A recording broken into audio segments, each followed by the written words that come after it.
John doesn't think he changed. He wakes up. Same job, same alarm, same drive to work. His paycheck even went up a little this year, so why does his money keep disappearing faster than it used to? He buys the same coffee, it costs more now. He fills his cart with the same groceries, and the total is higher, even though half the boxes look smaller. He pays his rent and watches most of his raise vanish. John isn't doing anything wrong, so why does everything feel so expensive now? Here's the strange part. John actually earns more than he did a few years ago. The number on his paycheck went up. By every measure he can see, he's doing better. But he isn't. And the reason hides inside one word: inflation. Here's what it really means. Inflation is the speed at which John's money loses its power, not the money in his account. What that money can buy. Picture his $20 bill as a sponge. A few years ago, it soaked up a full bag of groceries. Today, the same sponge soaks up a little less. The bill looks identical. The number hasn't changed, but it holds less. Nobody took anything from his wallet. The wallet just got weaker. So the real question isn't, are prices going up? They almost always do. The question is, are John's wages rising faster than prices or slower? This is where it gets uncomfortable. This past year, prices rose about 4.2%. John's wages rose about 3.6%. Read that again. His pay went up, but prices went up more. So even with his raise, he can afford slightly less than a year ago. His raise wasn't a reward. It was a refund.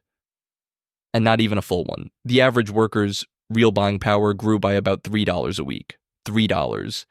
The reward for a whole year. A cup of coffee if you skip the tip. So John feels poorer not because he's imagining it. In the way that counts, he basically is. But if his pay nearly kept up, why does it feel like a cliff, not an inch? Here's the second trick. That 4.2% is an average. It blends everything. A TV, a haircut, a gallon of milk, all into one tidy number. But John doesn't buy an average. He buys his life. And the things that eat the biggest holes in his budget are not the things getting cheaper. The biggest bite is rent. Then groceries, then getting to work. None of these are optional. He can't stop having a home. He can't skip eating. And these unavoidable things have climbed hardest for years. A TV might be cheaper than a decade ago. But John buys a TV once every few years. He pays rent 12 times a year. He buys food every week. The prices he can't escape are the ones his brain remembers. Now the third trick, and this one should make you angry. John grabs his usual cereal. The price looks the same. He feels relief. Finally, something that didn't get more expensive. Except it did. He just can't see it. The box is smaller now. A popular brand quietly dropped from 24 ounces to under 22 while the price rose. Same shelf, same logo, less cereal inside. This has a name. Shrinkflation. The price stays the same, but you get less. Companies do it because they know how John shops. He remembers the price, he doesn't remember the weight. He'll notice $4 jumping to $6. He'll never notice the bag getting 10% lighter. One analysis found the same basket of grocery brands now costs a family over $700 more a year than 6 years ago, and part of that came purely from getting less in the package. You're not paying more, you're just receiving less. To your wallet, there's no difference. And it hides best where John looks least.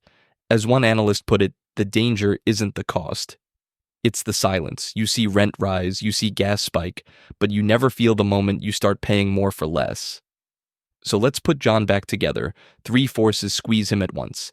His raise didn't quite beat rising prices. The prices that rose hardest are the ones he can't avoid.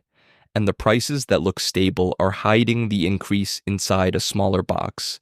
He's hit 3 times. He can only see one of the punches. Here's what matters most.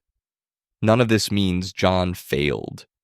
The feeling that he fell behind, that everyone else knows a trick he missed, that he should be ashamed of how tight things feel. That feeling is built on a lie. He didn't get worse with money. The money got worse at being money.